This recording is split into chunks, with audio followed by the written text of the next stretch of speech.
নমস্কার বন্ধুরা, তনুশ্রীজ কিচেনে আপনাদের সবাইকে স্বাগত। আজ আবারও চলে এলাম আরও একটি নতুন রেসিপি নিয়ে। আমার আজকের রেসিপি ঝিঙে আলু দিয়ে রুই মাছের ঝোল। এই গরমে খুব বেশি তেল মশলা না দিয়ে এভাবে পাতলা ঝোল রান্না করলে তৃপ্তি করে ভাত খাওয়া যায়।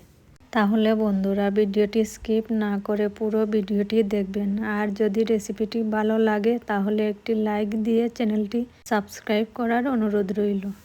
তাহলে চলুন বন্ধুরা, আর দেরি না করে ভিডিওটি শুরু করা যাক।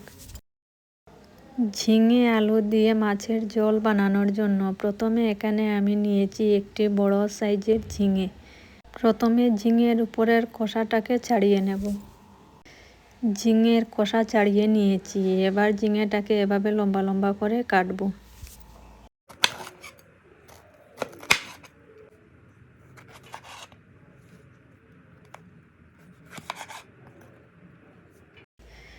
ঝিঙে কাটা হয়ে গেছে। এবার এগুলোকে একটি প্লেটে তুলে নিচ্ছি।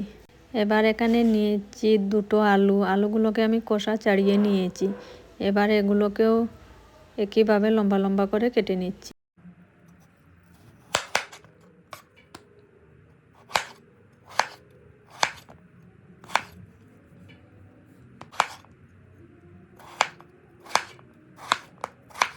আলু কাটা হয়ে গেছে। এবার আলুগুলোকেও একটি প্লেটে তুলে নিচ্ছি। এবার এখানে নিয়েছি একটি মিডিয়াম সাইজের পেঁয়াজ। পেঁয়াজটাকে ছোট ছোট করে কাটবো।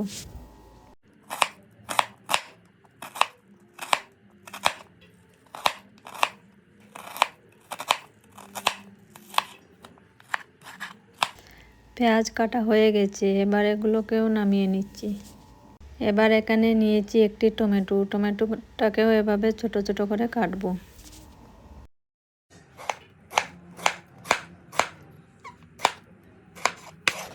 সব সবজিগুলো কাটা হয়ে গেছে। এবার এখানে আমি নিয়েছি রুই মাছ। মাছের পিসগুলোকে ভালোভাবে ধুয়ে পরিষ্কার করে নিয়েছি। এবার এর মধ্যে দিয়ে দিচ্ছি অল্প লবণ আর অল্প হলুদ গুঁড়ো, আর দিয়ে দিচ্ছি অল্প লঙ্কার গুঁড়ো, আর দিয়ে দিচ্ছি 1 চামচ মতো সর্ষের তেল।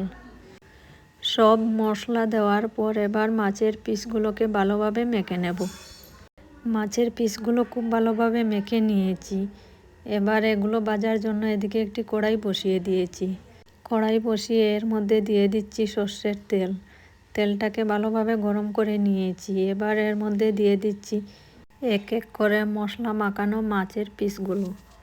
মাছের পিসগুলো দেওয়ার পর সঙ্গে সঙ্গে পাল্টাবো না। নিচের দিকটা অল্প লাল হতে দেব। নিচের দিকটা অল্প লাল হয়ে গেছে। এবার এগুলোকে পাল্টে দিচ্ছি। মাছ ভাজা হয়ে গেছে। এবার উল্টে পাল্টে নামিয়ে নেব। ভাজা মাছের পিসগুলো নামিয়ে নিয়েছি। এবার একই তেলের মধ্যে দিয়ে দিচ্ছি কেটে রাখা আলু। আলুগুলোকে তেলের মধ্যে অল্প নাড়াচাড়া করে এবার একটি ঢাকা লাগিয়ে গ্যাসের আঁচ কমিয়ে 5 মিনিট মতো রেখে দেব। 5 মিনিট পর ঢাকাটা সরিয়ে অল্প নাড়াচাড়া করে আলুগুলোকে নামিয়ে নেব।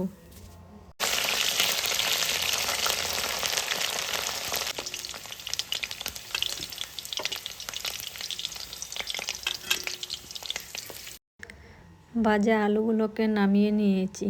এবার একই তেলের মধ্যে দিয়ে দিচ্ছি একটি তেজপাতা মধ্যে টুকরো করে, আর দিয়ে দিচ্ছি অল্প কালো জিরে। তেজপাতা আর কালো জিরে দেওয়ার পর অল্প নাড়াচাড়া করে এবার এর মধ্যে দিয়ে দিচ্ছি কেটে রাখা পেঁয়াজ। পেঁয়াজটাকে এবার তেলের মধ্যে ব্রাউন করে ভাজবো। পেঁয়াজ ভাজা হয়ে গেছে। এবার এর মধ্যে দিয়ে দিচ্ছি কেটে রাখা টমেটো।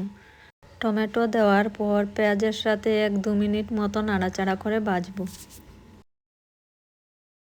2 মিনিট মতো নাড়াচাড়া করে নিয়েছি। এবার এর মধ্যে দিয়ে দিচ্ছি 1/2 চামচ হলুদ গুঁড়ো, আর দিয়ে দিচ্ছি 1/2 চামচ লঙ্কার গুঁড়ো, আর দিয়ে দিচ্ছি 1 চামচ থেকে অল্প বেশি জিরে গুঁড়ো। এবার এগুলোকে অল্প নাড়াচাড়া করে নিচ্ছি।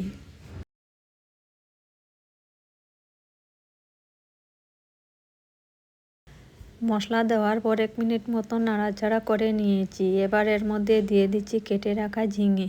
ঝিঙে দেওয়ার পর মশলার সাথে ভালোভাবে মিশিয়ে নেব। ঝিঙে দেওয়ার পর মশলার সাথে ভালোভাবে মিশিয়ে নিয়েছি। এবার এর মধ্যে দিয়ে দিচ্ছি স্বাদ মতো লবণ আর দিয়ে দিচ্ছি আদা আর কাঁচা লঙ্কা বাটা। এখানে 2টো কাঁচা লঙ্কা আর 1 ইঞ্চি মতো আদা বেটে নিয়েছিলাম, এগুলোকে দিয়েছি। আর দিয়ে দিচ্ছি 3টে গোটা কাঁচা লঙ্কা। এবার সব কিছু একসাথে ভালোভাবে মিশিয়ে নেব। সব কিছু একসাথে ভালোভাবে মিশিয়ে নিয়েছি। এবার এর মধ্যে দিয়ে দিচ্ছি অল্প জল। অল্প জল দিয়ে আবারও কিছুক্ষণ নাড়াচাড়া করে নেব। আবারও কিছুক্ষণ নাড়াচাড়া করে নিয়েছি। এবার এর মধ্যে দিয়ে দিচ্ছি ভেজে রাখা আলু। আলু দেওয়ার পর আবারও ভালোভাবে মিশিয়ে নেব। আবারও ভালোভাবে মিশিয়ে নিয়েছি। এবার একটি ঢাকা লাগিয়ে গ্যাসের আঁচ কমিয়ে 5 মিনিট মতো রেখে দেব। 5 মিনিট পর ঢাকাটা সরিয়ে এবার এর মধ্যে দিয়ে দিচ্ছি ঝোলের জন্য জল। জল এখানে আমি অল্প বেশিই দিয়েছি, আপনারা আপনাদের প্রয়োজন মতোই দেবেন। জল দেওয়ার পর ঝোলটা ভালোভাবে ফুটে গেছে। এবার এর মধ্যে দিয়ে দিচ্ছি ভেজে রাখা মাছ। মাছ দেওয়ার পর মাছের পিসগুলোকে ঝোলের সাথে মিশিয়ে নেব। মাছের পিসগুলোকে ঝোলের সাথে মিশিয়ে নিয়েছি। এবার 5-6 মিনিট মতো ফুটিয়ে নেব। মাছ দেওয়ার পর আবারও 5 মিনিট মতো ফুটিয়ে নিয়েছি। আমার ঝিঙে আলু দিয়ে রুই মাছের পাতলা ঝোল পুরো তৈরি হয়ে গেছে। এবার অন্য একটি পাত্রে নামিয়ে নেব। দেখতেই পাচ্ছেন বন্ধুরা কতটা সুন্দর হয়েছে।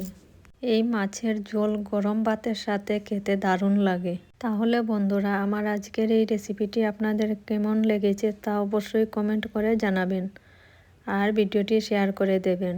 তাহলে বন্ধুরা আজকের মতো ভিডিওটি এখানেই শেষ করছি। আবারও দেখা হচ্ছে আরও একটি নতুন ভিডিওতে নতুন রেসিপির সাথে।